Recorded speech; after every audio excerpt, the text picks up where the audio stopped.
Hi, everyone. My name is Justina Krogowska. I'm the Vice President of Terra Dowdell Group. So Terra Dowdell Group was founded 15 years ago. It's a socially good marketing and PR agency. We offer things like public relations, messaging and copy editing, graphic design, web design, video editing, and we believe that campaigns are most successful when you unify all of these services, which is why we offer them all in-house. Prior to joining Terra Dowdell Group, I actually spent the last 10 years in a nonprofit space where I fell in love with finding purpose-driven work, and this just seemed like such a great transition. So I'm really excited to be here and share some of my thoughts with you. Hi, everyone. I'm Angelina Darasaw, and I'm the founder and CEO of C-Suite Coach. We have been in business for 7 years and really, really grateful for our growth. We have 3 key services. We focus on staffing coaches to programs within Fortune 500 companies that are looking to unlock potential in their talent. We also do leadership program design and management services, and then traditional training and development services, offsites, recurring training throughout an organization, onboarding help. So really excited. I'm always thinking about this topic of how to find new customers as a small business owner.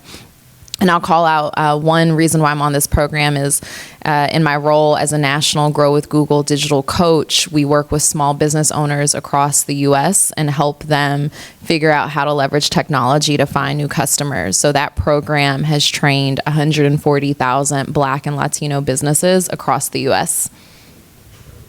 Yeah, I want to see if I can have Trina still hold on to the mic if that's okay. Angelina to hold on to the mic. Just because there was something that you said there about being able to unlock people's, talent potential. I think that's critical to just how you continue to build your customers, that customer service experience that they're having with the entity. So can you tell us a little bit more about the services that you offer? Yeah, so many thoughts, and maybe I'm taking this question in the right direction, hopefully. One of the things I think about often when we think about finding new customers as a business owner is really getting into the mindset of not just what it is you're providing, your service, your product, but really what is the problem that you're solving for, and thinking customer first. What are their needs? How do you meet those needs? How do you show up in a way that you're going to meet those needs in everything you do? So the language, your website, the strategic appearances you take on as a business owner, all of that means a lot when it comes to unlocking potential. So we're B2B, but we recognize, so in our world, we think about terms like the coachee and the client, and often the client, which is the paying entity, is not the person being coached. So one of the things that I would say about our company that I really love when I started it, and we've really pivoted our mission to building more inclusive teams. When we started, we really focused on providing coaching opportunities for diverse talent. That's shifted and expanded in many ways. But we would say we're like the Robin Hood of coaching, right? So we go get these big companies to pay for programming so the recipient of the coaching, that Black and brown talent, women, other underrepresented groups, get to have access to coaching and training for free. And so that's primarily been our model. And so what's been interesting about that from a finding new customer standpoint is a lot of communities and individuals receive our services but never end up paying us. So we're constantly having to figure out how to grow our brand with our end users, but also make sure that we're growing our brand with those Fortune 500 companies and the paying customers. And that's been definitely a fun challenge to tackle as we've grown our business.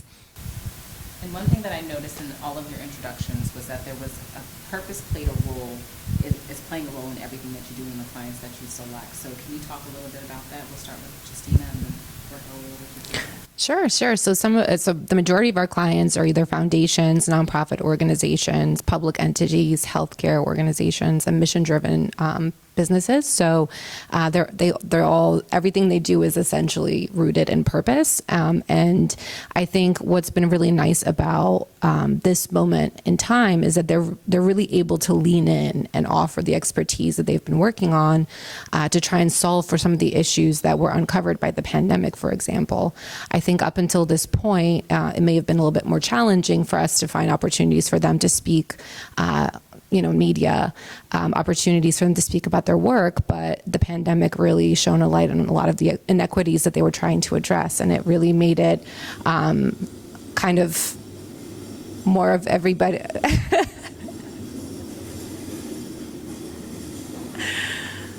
And it really prioritized the work that they were doing. So I think that unfortunate moment actually created a lot of great opportunities for our clients, and they were able to really showcase the work and the expertise that they bring.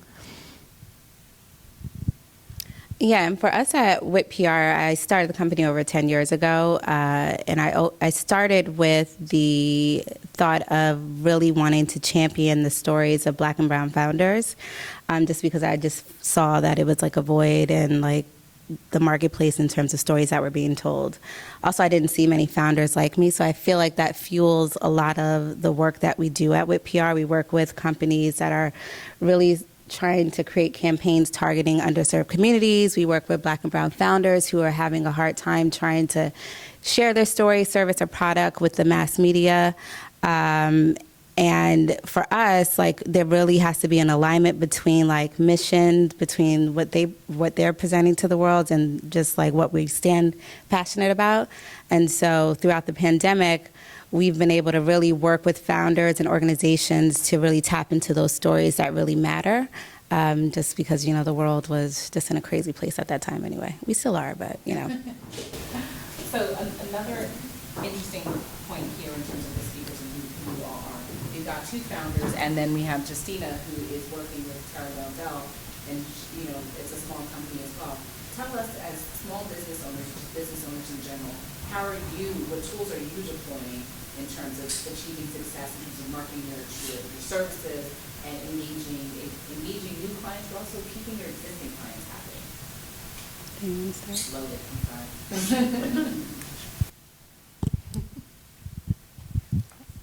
sorry. So I would say tools that we're using, we always are looking for more. Actually, just in the speaker room beforehand, I was like, Trina, I need to work with you.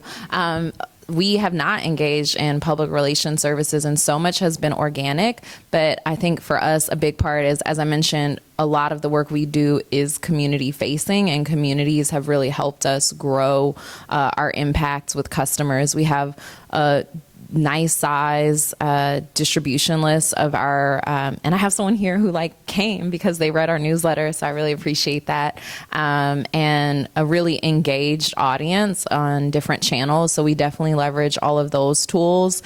Definitely a huge fan of Google tools for business growth. We've used things like analytics, like Search Console, to be mindful of how we show up. We've run Google ads. We have a Google business profile so we can be found, and some of that does help with organic driving audiences to us in a really organic way.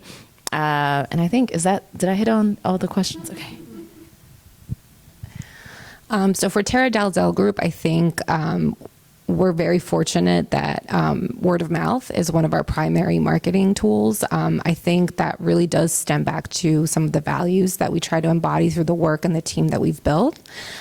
We are committed to excellence, and no matter what task we're working on at the time, whether it's an email to a client or a public relations campaign that we're running, or planning an event. So I think no matter what we're doing, we're trying to strive for the highest level of excellence, and I think that not only keeps our clients satisfied because it drives results, but it also creates opportunities for them to then talk to their colleagues and to really talk about the experience they've had with Tara Dell. So I think Tara Dell Group So I think that that is one thing that I would mention. But I also definitely want to emphasize what Angeline was saying about digital tools. I think at this point in time, making sure that your business has a digital presence, that you have social media accounts, that you have a website that clearly, kind of speaks to the service or product that you're trying to sell is important. If nothing else, the pandemic definitely emphasized that need. So I would say that's also a very important component of our marketing. And for us, majority of our business, I would say 95% of our business has been word of mouth over the 10 years that we've, been in existence. This last year or two is when we really tried to kind of create an external relations strategy for WIT PR specifically. We do it for our clients, but never for ourselves. So like making sure my own profile is a little bit more active on social media where I like to be behind the scenes.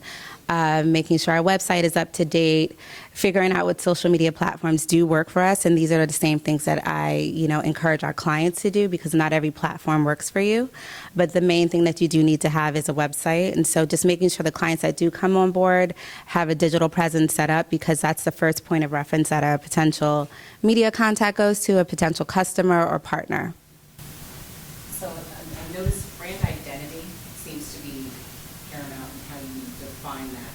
So I know there are a number of small business owners in this audience. What would be the top 3 tools you would say that one should deploy in terms of beginning to craft your brand identity and keep in mind when formulating it? So. I think it's, for me, I would suggest like just the basics of like having an email platform that you use to engage with your consumers, a website, and then definitely a social media presence, but not every single platform. Like you don't need to be on TikTok. You don't need to be on YouTube, LinkedIn, or Instagram. You don't need to be on all of them. Figuring out the one that works best for you, the 1 or 2 or 3 that work best for you, and where your target audience really lives and consumes content.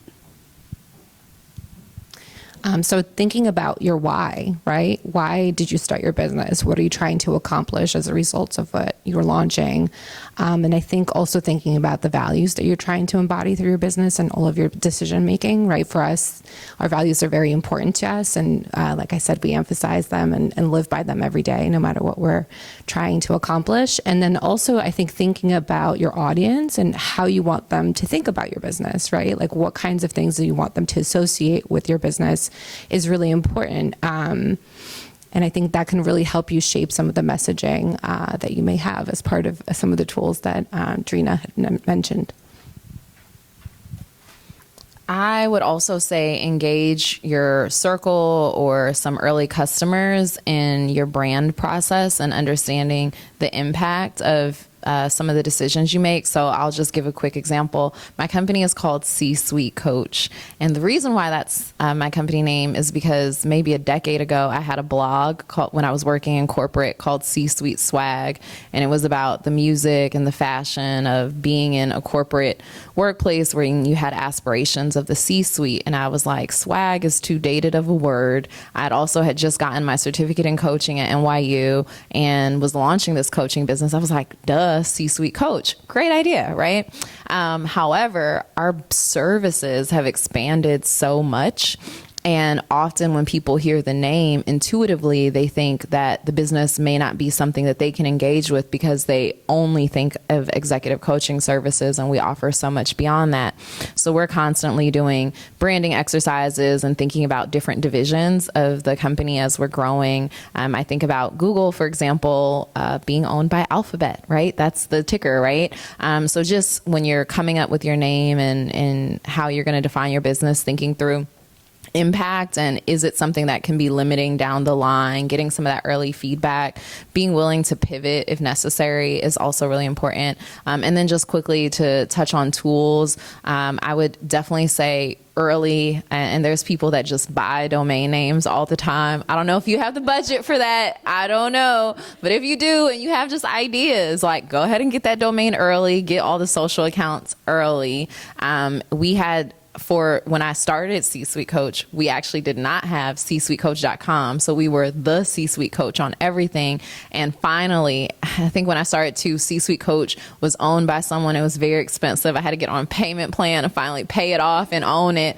And I did all of that and still didn't trademark it until late in the game. I do have the trademark, hallelujah, that it was still available. But even just thinking through some of the logistics of as you're planning your company's growth and like the sustainability and longevity of your company, you want to make sure you have real ownership over that brand.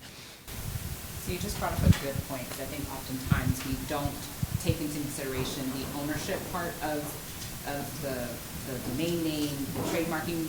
When is the best time for a company to even entertain that? Is that right away? Is that down the line? When did you all make the decisions about the naming, owning the name, trademarking, should trademark it to not trademark?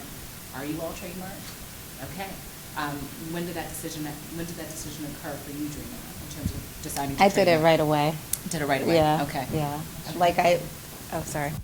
I came up with the name, and then I guess one of my friends who was also starting a business at the time was like, we have to trademark it. And I was like, okay. So I just did it as just like a reflex.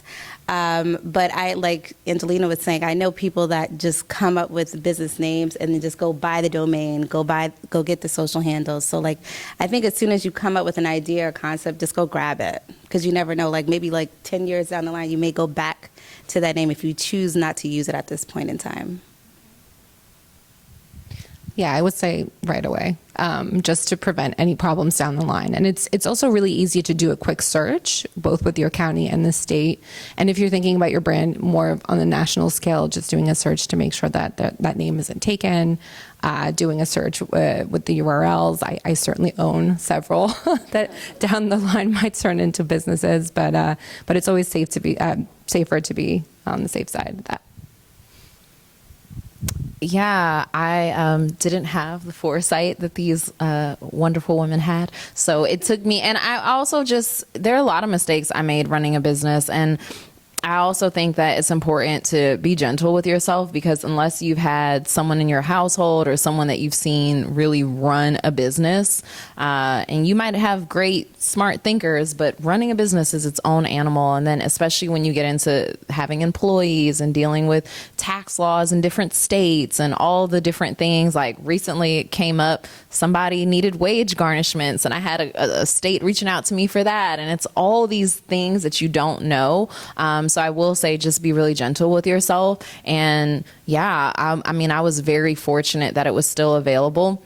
If you are going to go buy up a whole bunch of domains, one thing I will say is like, that's also potentially a path to monetization, because whoever owns C-Suite Coach definitely got a nice dollar from me, because it took me maybe a good year to pay. I was like, dang, it cost this much. Wow. So, that's also a path. If you have good ideas and good names, go buy up those domains. That could be your business. Yep. So I wanted to now take the opportunity to open it up. I really do want this to be more conversational in nature. So if anyone has any questions, feel free to raise your hand. Speak loudly so that way we can hear you and capture it on the video. But does anyone have any questions for any of our panelists? Yes. Yeah, if you could just state your name first. Yeah, my name is Meghna Karanchkar. I'm an executive coach, very similar to what Angelina is doing, and it was wonderful to meet her today. Thank you so much for all the great information and advice. So my question was, so I'm women-owned minority business, just launched my own business this year. And I like what you talked about the digital piece, which I don't think I'm too savvy with, and I'm sure a lot of women are not. I don't know why we do this, but what are some ways in which you all think that, once you get going with digital, what are the first things that you should actually go to market yourself in terms of being out there digitally? So I can start. I think definitely a website. And I think there's the nice thing about today is that there's so many different options, right? So you don't necessarily have to go as far as building a website that might cost you thousands of dollars. There's great products like Squarespace or Wix that can help just get you started. And then, of course, there's a slew of businesses like the Tara Dalzell Group that works with entrepreneurs to help them build custom solutions for websites once you're ready to kind of take the next step. And then I think SEO is definitely really important for your website. You want to make sure that when folks are looking for the services that you offer, they're able to find you, right? So making sure that you have all of that set up and integrated into your website is really important. So I would say, if nothing else, you can start there. I also read a very interesting stat that in today's consumer report, 40% of people or consumers will not engage with your brand if you don't have a 4-star review. So maybe working with some of your clients to get some testimonials or to have them review your business could really go a long way. I'm just going to piggyback off of that and say, yes, definitely the website piece. And for entrepreneurs who don't really have a budget to hire a company to put together their site, Squarespace is easy. It's really not expensive at all. You can tailor it to your own brand.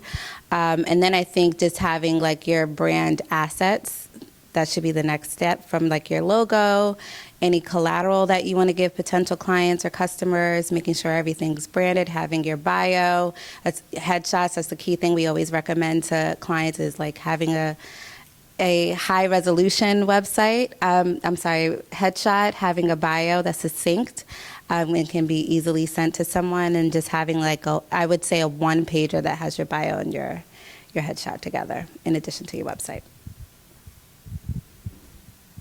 I'm striving to be additive here, so I love the idea of having all your assets together. I also think Zendaya was in this interview with Issa Rae, and she talked about how, for her, how she showed up from a fashion standpoint was a strategy for getting to the next stage in her career. And so I think for business owners, if you are the face of your brand, or you know that that's going to be a part of it, just being intentional in something consistent about how you show up. My hair's straight right now, but I have very, very big curly hair, and usually that's what people look for. I've been stopped places because they recognize me from the hair.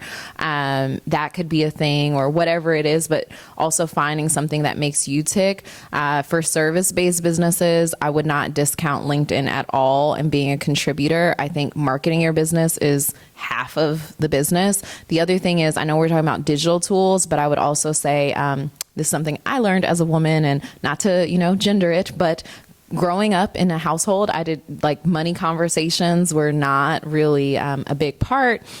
And even though I came from this corporate strategy background where I was dealing with numbers all the time, I realized I had a lot of maybe shame, maybe imposter syndrome, whatever you want to call it, around asking for a fair price and really justifying that price.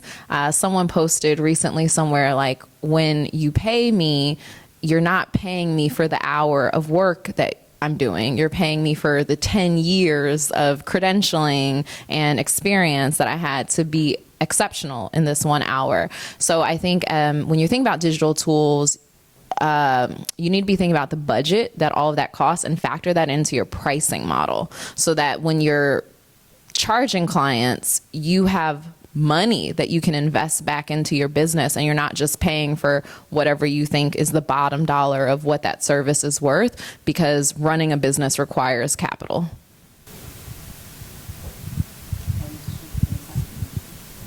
You talked earlier about using Google AdWords. I'm not sure how large your company is, but it sounds like you're doing business beyond New Jersey. Can you tell us maybe what you're spending for Google, and kind of talk us a little bit how big your ad campaign is and how you're managing it? Yes. Okay. So, and my business is, unfortunately, we're not doing a whole lot of work in New Jersey. We're kind of all over. What'd you say? That, okay. Yes. Okay. So yeah, anyone hire us. So we're not currently running ads, but we have on different things. One, when we've tried promotions for customers, when we did have, consumer facing packages, we ran ads on Major League Baseball was a big client for us. So we ran display ads across their website. I think that was about a $10,000 spend. We ran ads. We do occasionally do Google ad campaigns, but now, I experimented with B2C services for a bit. It really just isn't the right fit for us. So because of that, we're mostly B2B. And so it's usually only on a if there's something we're looking to promote, where we'll focus on an ad strategy. Most of our strategy is around placement, conferences, being at the right places. We're NMSDC and WeBank certified, so showing up at those conferences, and maybe we might do something there in some way to invest. But I would say, for me, as a service-based business, ads are most useful when we have something very specific to promote. There's also something that someone said earlier about SEO, and I know when I built my website, I did use Wix, and there were certain word choices within the title that made it searchable. Can you all talk to that part of it a little bit? Like, when naming your website and being able to be searchable, what have you found to be useful, and what are some things that you have changed as a result? So I think there's actually resources that Google offers where you can search certain words and see how they rank on their searches. So that might be able to help you sort of figure out what words should be included in your website content. So I think that would be one resource, and it's free. When it comes to Google AdWords, I know they also have a lot of different trainings that are very low or free cost. So you might even be able to speak with someone who can help point you in the right direction as far as budgets are concerned. But just from my own experience, I think you can actually get some decent results with not too much investment. So I think you can always start small and test, right? And do a couple of different campaigns that may not be, that may be very targeted to the service or product you're trying to offer, or just to promote your overall business, and see how that goes. Just a note on the free training, because my company is a vendor that helps put that on. We offer about 60 to 80 programs a month that are free to small businesses. So if you want free training, go to grow.google/digital coaches. And then also, if you explore that site, there are a lot of other opportunities for free training there. There are on-demand tutorials, the Grow with Google YouTube channel, which has my face all over it. Go check it out. We also have trainings that live there that are bite-sized. So a lot of opportunities to have both live and on-demand training for free. The tool that Justina, sorry, I just had a brain fart, was referring to is called Google Trends, and that's where you can look at different search terms and compare them. You could look at regions, see what does better in your state or in different markets. You could look at times of the year to see how words trend, and so that's really useful. And then the other thing is, do be aware that these products change constantly. Now it's Google Ads. It's no longer Google AdWords. So if you're looking for AdWords help, you'll have a hard time. But one other last thing to note is with Google Ads, if you do a minimum spend of, I think it's $10 a day, so roughly $300 a month, an actual representative from Google will reach out to you and help you optimize your campaigns. I thought, Francis, you had your hand raised. Yeah, Angelina, I was wondering, you mentioned earlier how your product is used by the community that your customer are these big companies, and I wanted you to speak a little bit more about your strategy to appealing to customers when you have. Yeah, so one of the things that we're able to do is advertise or promote, rather, our reach. So the size of our community, for example, Major League Baseball was a client, and one of the things that they wanted to do was drive more Black, Latino women businesses into their supplier diversity portal. So for that project, what we were able to do is say, well, we have the connection with the community on our subscriber list, across our social channels, throughout our network. We're able to drive this audience for you. And so in that particular project, we launched free trainings with them focused on some of these sorts of skills, helping them with their pitch, helping them figure out how to work with MLB, but then also talking about digital skills and a whole bunch of other things. And we drove audience. We had 1 week of promotion, I think, and around 600 business owners signed up, and about half of them actually applied to the Major League Diversity supplier diversity portal. And so that was a win for them. So I think being able to leverage the audience that you do have is a good driver when you're dealing with the customer and showing them the impact that you can create. So I have another question. This is for Drina. So when is the proper time for a business, whether it's an individual or an actual service or product, when is a good time for them to engage someone who provides a service like you provide? I would recommend when you have something that we can actually promote. A lot of times entrepreneurs will reach out to us like right when they're starting their business thinking they need to hire a PR firm, and they don't. Because they don't have all like the foundational assets needed to actually allow us to successfully do our job. So if you have a new product launch, a new campaign, a new initiative that you're trying to build media attention around, that I always suggest that's the best time when hiring a firm. Or if you're looking to position yourself as a thought leader or expert, that's when I recommend folks reach out to us. I turn a lot of people away just because I just feel like they're not in the right space, and I don't want to take advantage of them, especially as entrepreneurs. And I think that goes back to the comment that I think they just, the importance of operating from a place of excellence and being honest with your customers. So could you all share a little bit of an anecdote in terms of how you've shown up and provided a service of excellence to a client in the most recent past?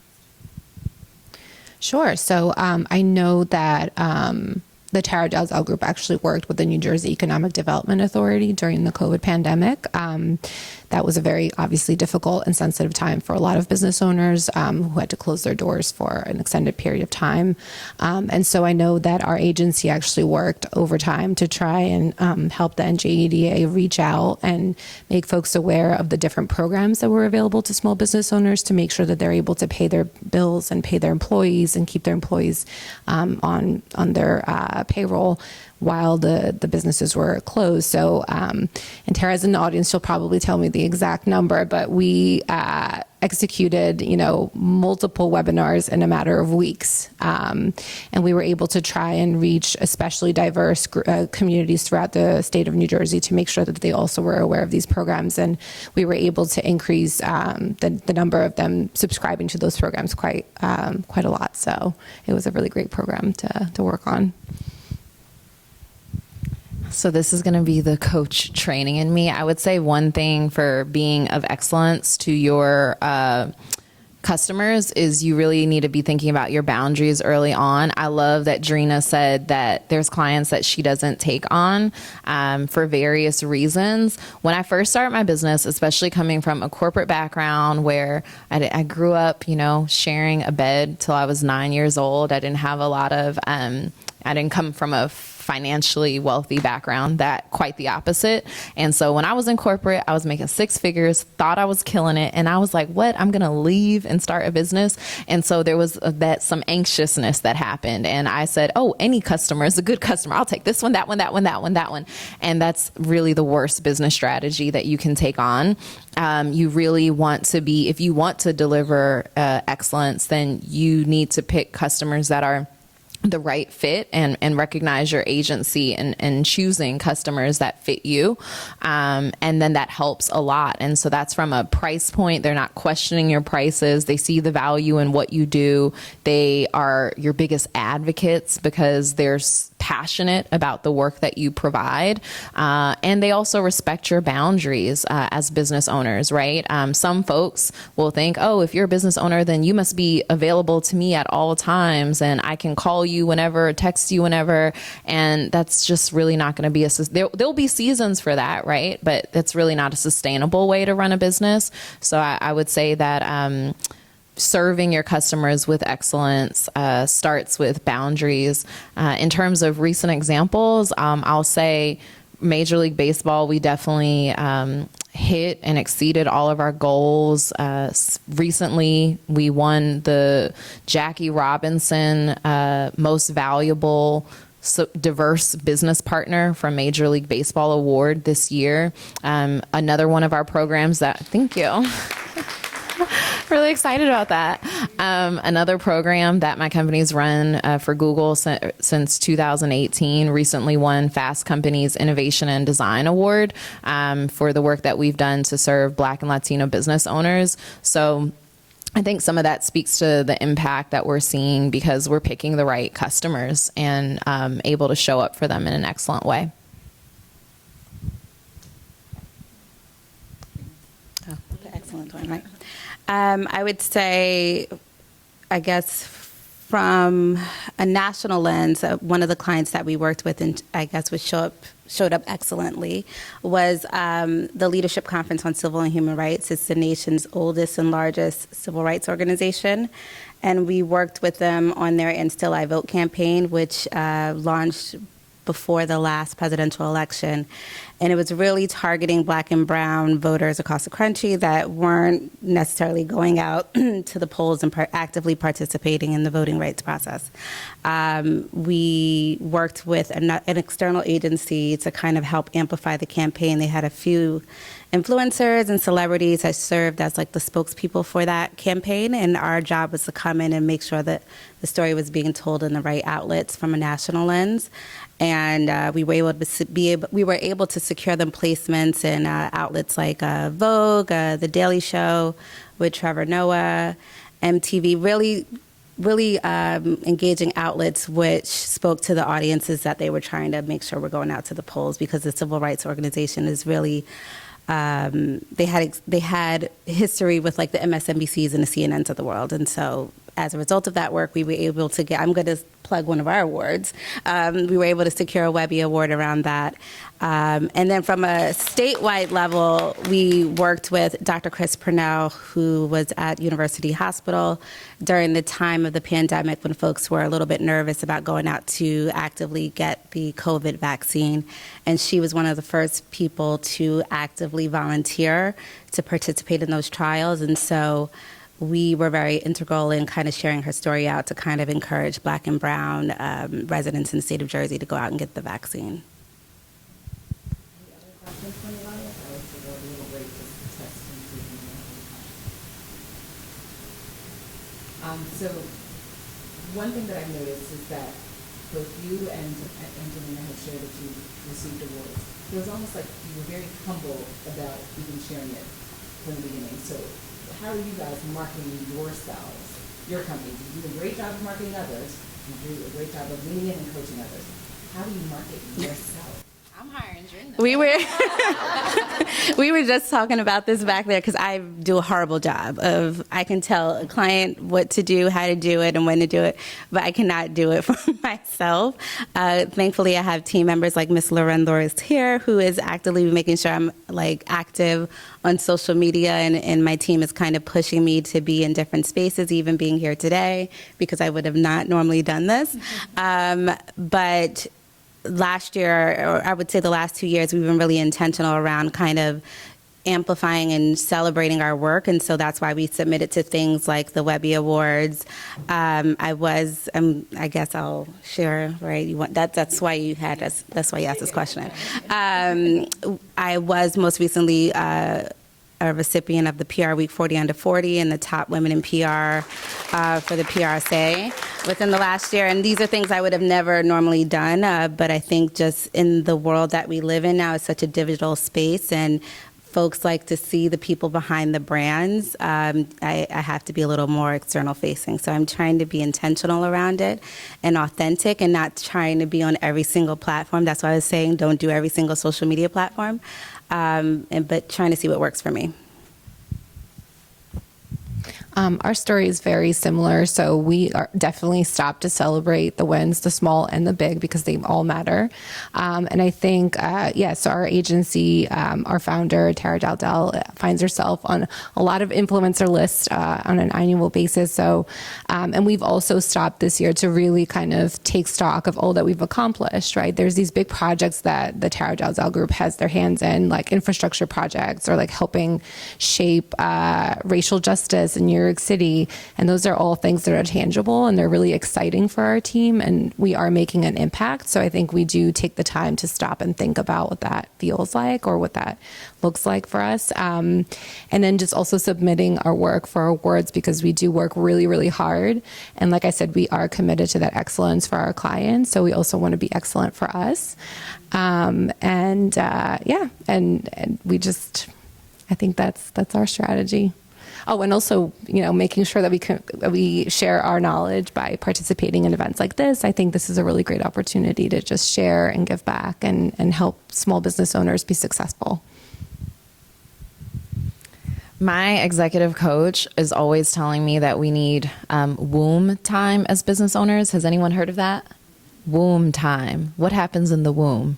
You're incubating, you're growing, and it's time just really to focus on that growth. And so WOMB is an acronym, working on my business time. And so she's always pushing me to make sure that I spend time to do that. And when I do, then I recognize, one, what shifts do I want to make to my services every year? We get tighter and tighter and narrower to better serve. What shifts do I need to make to improve how we're reaching out to new customers, how we're growing in our business development? I'll also say, please do check out our YouTube channel, C-Suite Coach on YouTube. We have maybe 10 subscribers. I would love a few more.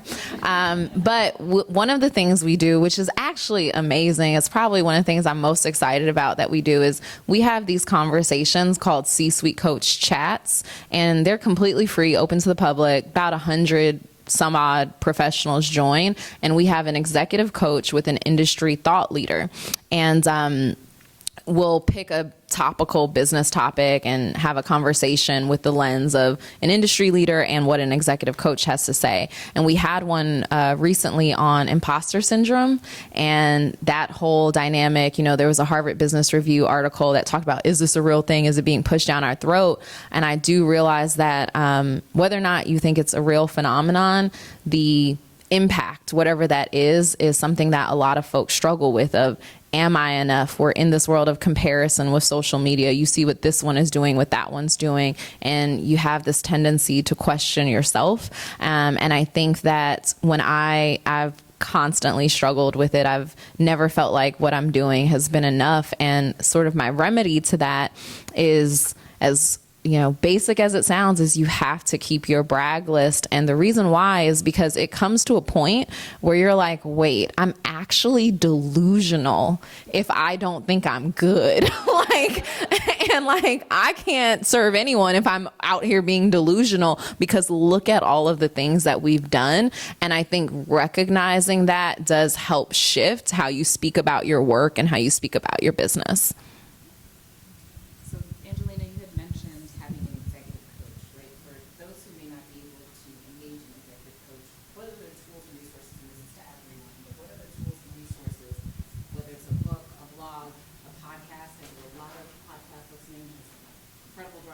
So what are you listening to, or who are some of these folks that within the marketing PR space that you would recommend folks? Oh my goodness, I love to read a book. Okay, one, how many of you have full-time jobs? Okay, great. That's not your business, like someone else is paying that? Okay, well, recently someone I heard, I think it was Angela Yee, she said something like, your job is your first investor. So you should reach out, see if there's tuition reimbursement programs that can pay for additional training, even if you're working for a small business. So for example, I have a small business, but we use a provider called Paychecks for payroll, and we have a PEO with them. And so what that enables us to do is have training opportunities for free for our employees. They're okay. Like, as someone in the training and development space, I'm highly critical, but it's still something, right? So I would say look at that. If you do have a full-time job and you're looking for training and you want your employer to pay, definitely reach out to C-Suite Coach, because we have letters that you can send to help get your employer to pay for your coaching. In terms of resources, I'm like obsessed with Brene Brown. Dare to Lead is probably the best resource that I could recommend anyone. I love other Atomic Habits. I like Malcolm Gladwell books. I'm almost done with Attached, and it's really about love, but I find that the anxiousness and avoidance that you may experience in love also impacts maybe how you do business. It's all connected. So I would say take advantage of Audible and some of those self-help resources as well. From a business standpoint, if you're looking for free trainings, again, grow.google/digital coaches. We offer about 60 to 80 free programs a month, mostly marketing focused, but we also have some around coaching your team to success, optimizing your energy for high performance, design thinking for entrepreneurs, so other ways that you can grow and enhance your business and yourself. So one of TDG's clients is Rising Tide Capital. They work with small business owners and provide training as well as access to very low cost business advice and coaching. So that's a great resource that you can check out, and they are statewide in New Jersey. I also just recently finished Stacey Abrams' book, where she refers to not just having a coach, but having a board of advisors, right? So collecting the folks in your network that can help you, that you can bounce ideas off of, because entrepreneurship can be really lonely sometimes. So having a network of like-minded individuals just to help you kind of think through an idea, and 9 out of 10 times they've already gone through what you're going through, so they can probably provide some really great feedback. And then also find your colleagues who may have the service that you're in need of. Maybe there's a way for you to barter for it, so that way you're not making a huge financial investment, but you're also helping each other out and creating that mutual relationship. I actually hired an executive coach. I'm going to be tapping you too for some insight. But I hired executive coach for myself like a year ago. But prior to that, I read a bunch of Malcolm Gladwell books. I'm very much into my faith, so I listen to the Sarah Jakes Roberts podcast every week over and over. And then as an entrepreneur, for inspiration, I'm always listening to How I Built This by Guy Raz. I just love to hear how other founders launched, scaled their businesses, and had horrible contracts, et cetera. So that's where I go. So I'm hoping that you all found this conversation to be beneficial. What I'd like to do is kind of close out this session, because I get the sense that there might be some one-on-one conversations that individuals in this audience would like to have. So I'll yield the rest of that time for that cocktail after those conversations to take place prior to us going to our final session of the day, which is focused on workforce challenges. Today's workforce, tomorrow's challenges. I think that's going to be a really great panel. I want to give a round of applause to Trina, Justina, and